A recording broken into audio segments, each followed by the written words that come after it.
दोस्तों, आज की हमारी कहानी कहती है कि अहंकार एक विनाशकारी भावना है जो व्यक्ति को अंधेरे के रास्ते पर ले जाती है। ये व्यक्ति को अपनी कमियों को देखने से रोकता है और उसे ये झूठा विश्वास दिलाता है कि वो दूसरों से श्रेष्ठ है। अहंकारी व्यक्ति हमेशा दूसरों से बेहतर होने का दावा करता है और वो कभी भी अपनी गलतियों को स्वीकार नहीं करता है। ये अहंकार किसी भी व्यक्ति को दूसरों की सलाह और आलोचना को अनदेखा करवाता है। वह दूसरों की राय को सुनने के लिए तैयार नहीं रहता है और वो हमेशा अपने ही हिसाब से काम करना चाहता है, जिससे वो सीखने और सुधार करने के अवसरों से वंचित रह जाता है। अहंकार व्यक्ति को अकेला कर देता है, क्योंकि कोई भी व्यक्ति अहंकारी व्यक्ति के आसपास रहना पसंद नहीं करता है। अहंकार व्यक्ति को गलत रास्ते पर ले जाता है और उसे विनाश की ओर धकेल देता है। अहंकार के कई रूप है। ये अभिमान, घमंड और श्रेष्ठता के भाव के रूप में प्रकट हो सकता है। अहंकार व्यक्ति के जीवन में कई समस्याएं पैदा करता है। ये उसके रिश्तों को खराब करता है और उसे सफल होने से रोकता है। अहंकारी व्यक्ति अक्सर दूसरों को दुख ही देता है और वो खुद भी दुखी रहता है। चलिए इसे आज की बौद्ध कहानी के माध्यम से अच्छे तरीके से समझते हैं और ये भी जानने का प्रयास करते हैं कि आखिर इसका समाधान क्या है और अपने अहंकार को नियंत्रित करने के लिए हम क्या क्या कर सकते हैं। बहुत समय पहले की बात है। एक छोटा सा राज्य था। उस राज्य में एक व्यापारी रहता था जो बहुत अमीर था, जिसके पास किसी चीज की कोई कमी नहीं थी। उसके पास वो सारी सुख सुविधाएं थी जो वो चाहता था। उसका एक पुत्र भी था जो अब युवा हो चुका था। उस व्यापारी के पुत्र ने अब तक अपने जीवन में कोई दुख नहीं देखा था।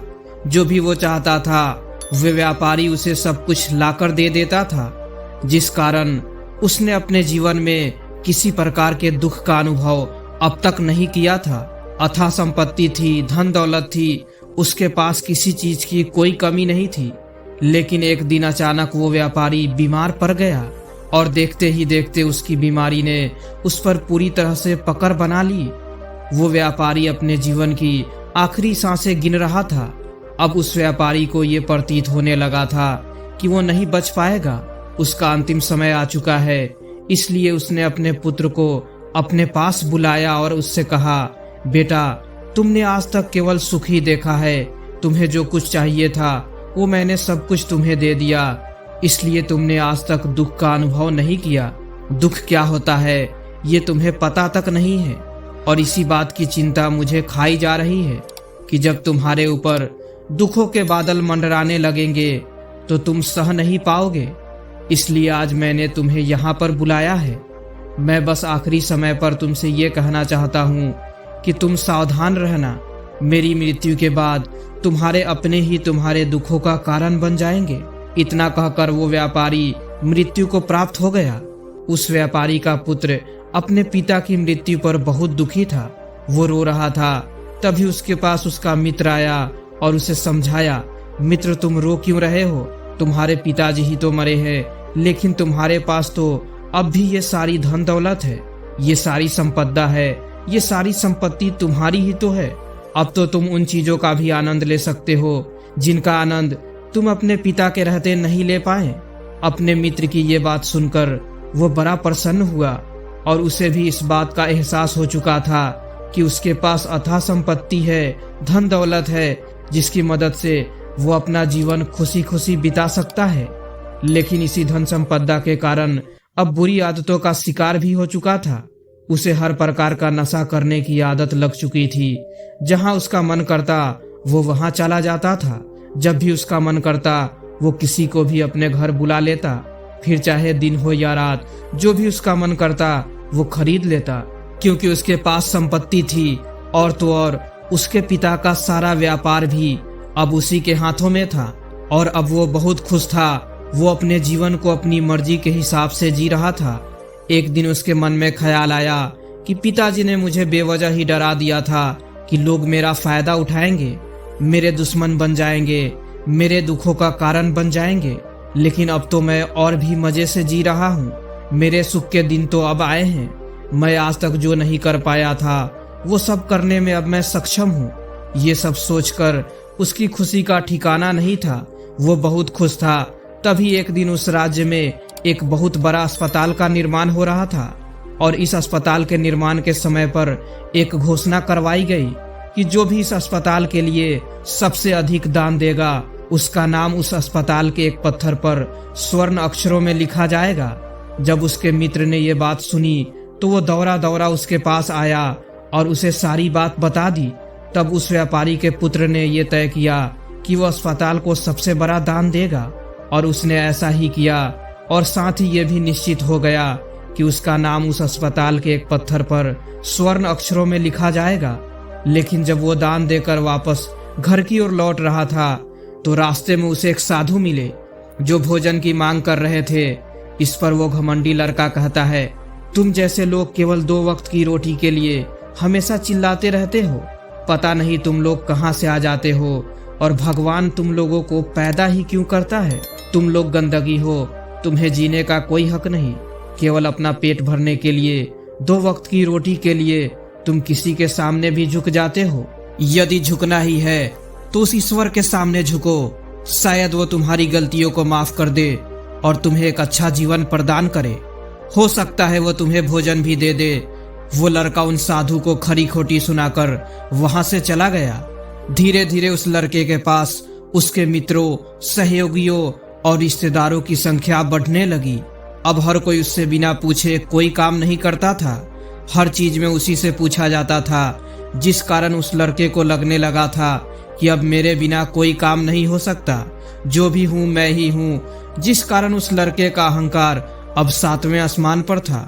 सभी लोगों ने उसका मन जीत लिया था। सब लोग उसके विश्वास पात्र बन चुके थे।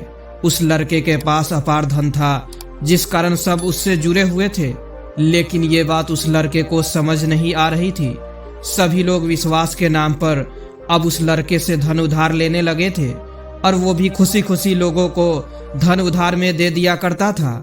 जो कोई उससे धन उधार लेने आता वो जितना मांगता वो उससे ज्यादा ही उन्हें दे दिया करता था, क्योंकि वो सभी की नजरों में अपने आप को साबित करना चाहता था। वो अपने आप को महान दिखाना चाहता था। लेकिन धीरे धीरे उसकी बुरी आदतों के कारण अब उसका व्यापार चौपट होने लगा था। देखते ही देखते एक दिन व्यापार में उसे बहुत बड़ा घाटा हुआ। उसका पूरा व्यापार कर्ज में डूब गया। अब वो बहुत परेशान हो चुका था, बहुत चिंतित हो चुका था। उसे ये समझ नहीं आ रहा था कि आखिर ये सब क्या हुआ। मेरे पास तो कुछ समय पहले अपार धन था, आज मेरे ऊपर बहुत बड़ा कर्ज है जिसे मुझे चुकाना ही होगा। तभी उसे उधार दिया हुआ धन याद आया जो उसने अपने मित्रों और सहयोगियों को दिया था, अपने रिश्तेदारों को दिया था। उसने सभी से वो अपना दिया हुआ कर्ज वापस मांगना शुरू किया, लेकिन किसी ने भी उसका दिया हुआ कर्ज उसे वापस नहीं दिया, बल्कि लोगों ने उसे धुतकार कर वहां से भगा दिया। वे एक एक करके सभी के पास गया, लेकिन किसी ने उसकी कोई मदद नहीं की। देखते ही देखते उसका सब कुछ बिक गया। अब उसके पास कुछ ना था। वो सड़क पर आ चुका था। तभी वो ये सोचने लगा कि अपने सुख के दिनों में मैं ये नहीं जान पाया कि मैं अपने शत्रुओं से घिरा हुआ हूँ। मेरे पिताजी सही कहते थे कि मेरे अपने ही मेरे दुखों का कारण बनेंगे। पिताजी, आपका बहुत बहुत धन्यवाद, लेकिन मैं आपकी बातों को उस समय समझ नहीं पाया और आज देखिए क्या क्या हो गया। वो सारा दिन यहाँ से वहाँ भटकता रहा और ये सोचता रहा कि अब आगे क्या होगा, वो कैसे खाएगा, कहाँ रहेगा और कैसे सोएगा। उसे अपने पिता की याद सता रही थी। वो उन्हें याद करके रो रहा था। उसकी आंखों से आंसू बह रहे थे, लेकिन अब बहुत देर हो चुकी थी और अब धीरे धीरे उसे भूख भी लग रही थी। तभी उसने सोचा कि मैं उसी अस्पताल में जाता हूँ जिसके पत्थर पर मेरा नाम स्वर्ण अक्षरों में लिखा गया है। मैं जाकर वहाँ पर कुछ मदद मांगता हूँ। वो वहाँ पहुँचा और वहाँ के मालिक से कहता है, आपने मुझे पहचाना? मैं वही हूँ जिसने इस अस्पताल को सबसे बड़ा दान दिया है और मेरा नाम इस अस्पताल के पत्थर पर स्वर्ण अक्षरों में लिखा गया है। हालांकि इस समय मेरी हालत कुछ खराब है और मेरे पास खाने के लिए भी कुछ नहीं है। क्या आप मुझे कुछ भोजन दे सकते हैं? मैं भूखा हूँ, मुझे बहुत जोरों की भूख लगी है। मेरे अपनों ने मुझे धोखा दे दिया है। क्या आप मुझे कुछ भोजन दे सकते हैं? तभी मालिक कहता है, भिखारी को भोजन इस अस्पताल के बाहर दिया जाता है, अस्पताल के अंदर नहीं। जाओ और जाकर बाहर बैठ जाओ। और रही बात तुम्हारे नाम की, तो भिखारी का नाम अस्पताल के पत्थर पर स्वर्ण अक्षरों में नहीं लिखा जाता। मालिक ने तुरंत ही उस लड़के का नाम अस्पताल के उस पत्थर पर से हटवा दिया और फिर एक बार घोषणा करवा दी कि अस्पताल को जो सबसे बड़ा दान देगा उसका नाम इस अस्पताल के पत्थर पर स्वर्ण अक्षरों में लिखा जाएगा। ये सब देखकर वो लड़का बड़ा हैरान था, बड़ा अचरज में था। वो मन ही मन रो रहा था और सोच रहा था कि जीवन कितना दुखदाई है, जीवन बहुत छोटा है। अब मैंने जान लिया कि पत्थर पर लिखा हुआ नाम भी मिटाया जा सकता है, और यदि पत्थर पर लिखा हुआ नाम मिटाया जा सकता है तो इस जीवन का क्या मोल। ये जीवन भी कभी भी समाप्त हो सकता है। उस लड़के को जोरों की भूख लगी थी। वो अस्पताल के बाहर जाकर एक कोने में बैठ गया। लोग आते रहे और भिखारी को कुछ न कुछ दान देते रहे, लेकिन वो लड़का, उसकी हिम्मत ही नहीं हो रही थी कि वो भीख मांग सके, और ना ही वो उन भिखारियों में बैठना चाहता था। देखते ही देखते दोपहर से रात का समय हो चुका था, लेकिन अब तक उसे कुछ भी ना मिला था। लेकिन उसकी भूख बढ़ती चली जा रही थी और उसे जोरों की भूख लगी थी। पहली बार उसने अपनी भूख को जाना था, अपने पेट की इस आग के बारे में जाना था, और इस भूख के कारण वो इतना परेशान हो चुका था कि उसने तय किया कि वो अस्पताल से ही कुछ चुरा लेगा और उसे खाकर अपना पेट भर लेगा। जैसे ही वो वहां से उठता है तभी वो साधु वहां पर आ जाते हैं, जिसे उस लड़के ने बहुत खरी खोटी सुनाई थी। वो साधु उस लड़के के पास आकर कहते हैं, बेटा हम पहले भी मिल चुके हैं। वो साधु भिक्षा से वापस लौट रहे थे। उन्होंने कुछ भोजन उसे देते हुए कहा, ये लो खा लो, तुम्हें जोरों की भूख लगी होगी। मैं तुम्हें जानता हूँ, मैं समझता हूँ कि हालात तुम्हें जबरदस्ती झुकाना चाहते हैं, लेकिन तुम लोगों के सामने झुकना नहीं चाहते। लेकिन अगर तुम लोगों के सामने झुकोगे नहीं तो तुम्हें भोजन भी नहीं मिलेगा। आज तो मैंने तुम्हें भोजन दे दिया है जिससे तुम्हारी भूख मिट जाएगी, लेकिन ये भूख रोज लगेगी, ये पेट की आग कभी नहीं मिटती। इस पर वो लड़का उन साधु से कहता है, जब मेरे पास धन था, दौलत थी, संपत्ति थी, तो मेरे पीछे मेरे मित्रों की, सहयोगियों की, रिश्तेदारों की कतार लगी रहती थी। सभी लोग मेरे शुभ चिंतक थे, लेकिन मेरे ऊपर दुख आते ही वो सब पलट गए, वो सब मेरे शत्रु बन चुके हैं। लेकिन तुम, जिसे मैंने इतनी खरी खोटी सुनाई थी, वो मेरे दुख में मेरा सहयोगी बना है। तुम मेरे इस दुख में मेरे पहले मित्र हो, मेरे पहले रिश्तेदार हो, जिसने मुझ पर दया की है। मैं तो अपने आप को बहुत बड़ा समझता था, लेकिन देखो इस वक्त की मार ने मुझे कहां से कहां पहुंचा दिया। आज मैं इस बात को अच्छी तरह समझ चुका हूँ कि धन से बड़ा कोई मित्र नहीं। इतना कहकर उस लड़के ने भोजन किया और उसने पहली बार भोजन के सुख का आनंद उठाया। उसके हाथ कांप रहे थे। वो जल्दी जल्दी उस भोजन को समाप्त करना चाहता था, जल्दी जल्दी उसे चबा लेना चाहता था, और उसकी आंखों से झरझर आंसू भी बह रहे थे। उसे ऐसा प्रतीत हो रहा था मानो आज से पहले ऐसा लजीज भोजन उसने आज तक ना किया हो। भोजन करते वक्त जो अनुभव उसे प्राप्त हुआ, ऐसा अनुभव उसे आज तक कभी नहीं मिला था। तभी वो साधु से कहता है, ये कैसा सुख है, मैं इस दुख में भी इस भोजन के संतुष्टि का अनुभव कर पा रहा हूँ। तभी वो साधु कहते हैं, जहाँ संतुष्टि होती है वहाँ सुख का अनुभव होता है, लेकिन सावधान, संतुष्टि बहुत खतरनाक भी होती है। जब संतुष्टि हमारी आवश्यकताओं, हमारी इच्छाओं से ऊपर उठ जाती है, तब ये दुख के दर्शन भी हमें कराती है। आज जो भोजन तुम कर रहे हो, ऐसा भोजन यदि तुम्हें पहले प्राप्त होता तो तुम उसे छूते तक नहीं, लेकिन आज इसी भोजन को करके तुम्हें संतुष्टि मिल रही है। लेकिन जब तुम्हारे पास धन था, दौलत थी, तब तुमने इससे भी अच्छा भोजन किया होगा, लेकिन तब तुम्हें संतुष्टि नहीं मिली होगी, वो सुख प्राप्त नहीं हुआ होगा जो तुम आज अनुभव कर रहे हो। लेकिन सावधान, अगर ऐसा ही भोजन तुम्हें रोज मिलता रहे तो तुम और भी अच्छे भोजन की कामना करने लगोगे, और इसी कामना की संतुष्टि के लिए तुम्हारे मन में दुख पैदा होगा। और जब तुम अपने मन की इस कामना की संतुष्टि कर दोगे तो तुम्हें सुख भी प्राप्त होगा, लेकिन ये सुख आएगा और चला जाएगा। और जब तुम्हारे जीवन में इसी प्रकार के भोजन हमेशा आते रहेंगे और जाते रहेंगे, तो तुम किसी और कामना, किसी और इच्छा की ओर आगे बढ़ने लगोगे। जब तुम किसी और इच्छा की पूर्ति करना चाहोगे, तुम किसी और इच्छा की संतुष्टि करना चाहोगे, और जब वो इच्छा पूरी नहीं होगी, जब तुम्हें संतुष्टि नहीं मिलेगी, तो तुम्हें दुख होगा, तकलीफ होगी, पीड़ा होगी और ये श्रृंखला ऐसे ही आगे बढ़ती चली जाएगी। तुम हमेशा सुख के पीछे भागोगे, लेकिन दुख तुम्हारे पीछे यूं ही भागता रहेगा। तुम सुख को पकड़ना चाहोगे तो दुख तुम्हें पकड़ना चाहेगा। इसी प्रकार ये प्रक्रिया यूं ही निरंतर चलती रहेगी। तभी साधु अपने थैले में से एक सोने की थैली निकालकर उस लड़के के हाथ पर रख देते हैं।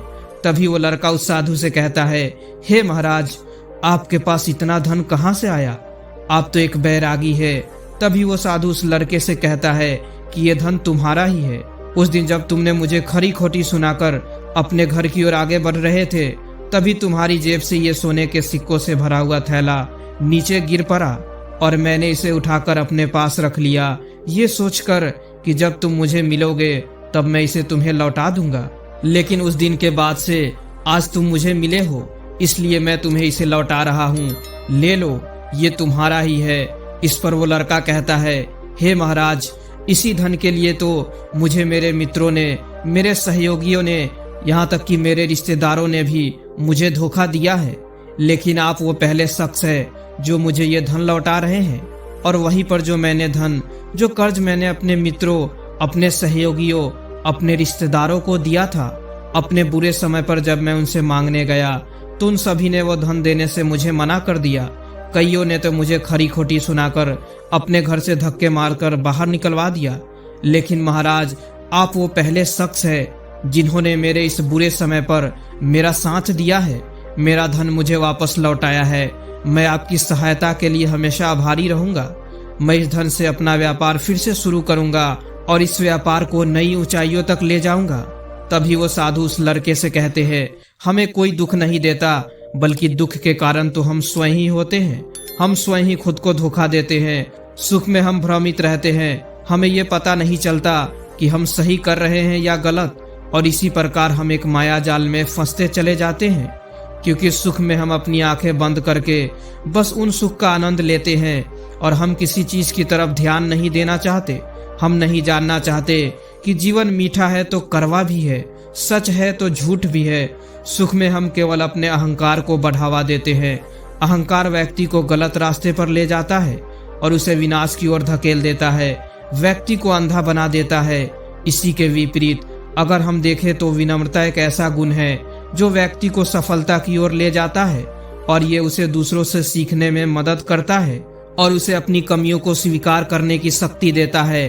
अहंकार का त्याग कर विनम्रता को अपनाना ही सफलता और खुशी का मार्ग है। विनम्रता हमें अपने कमियों को स्वीकार करने और उनमें सुधार करने की शक्ति देती है। ये हमें दूसरों से सीखने और उनके अनुभव से लाभ उठाने के लिए प्रेरित करता है। विनम्र व्यक्ति दूसरों का सम्मान करता है और उनके विचारों को महत्व देता है, जिससे वो एक अच्छा मित्र और सहयोगी बन जाता है। वो कभी भी किसी और को नीचा नहीं दिखाता। इसलिए अहंकार से बचना चाहिए और अपने अंदर विनम्रता का भाव रखना चाहिए। अहंकार और विनम्रता के बीच अंतर तुम्हारी इस कहानी के माध्यम से समझा जा सकता है। तभी इस पर वो लड़का कहता है, आप ठीक कहते हैं, जब मेरे पास धन दौलत थी, संपत्ति थी, तब मैं अंधा हो चुका था। मैं किसी चीज पर ध्यान नहीं देता था। मैंने उसे अपने इन दोनों हाथों से लुटाया है और आज जब वह मेरे पास नहीं है तब मुझे उसके जाने का एहसास हो रहा है। और अब जबकि मैं इन दुखों से जूझ रहा हूँ, तब जाकर मेरी आंखें खुली है। तभी मैं ये भी जान पाया कि कौन मेरे साथ है और कौन मेरे खिलाफ है। और ये जो ज्ञान दुख द्वारा मुझे प्राप्त हुआ है, ये ज्ञान मैं हमेशा अपने साथ रखूंगा। अपने सुख में भी अब से अपनी आंखें खुली रखूंगा। इस कहानी से हमें ये सबक मिलता है कि अहंकार हमें विनाश की ओर ले जाता है, जबकि विनम्रता हमें सफलता और खुशी की ओर ले जाती है। इसलिए हमें हमेशा विनम्र रहना चाहिए और दूसरों से सीखने के लिए तैयार रहना चाहिए। विनम्रता ही सफलता का मार्ग है। दोस्तों, इस वीडियो को पूरा देखने के लिए दिल से आपका बहुत बहुत धन्यवाद।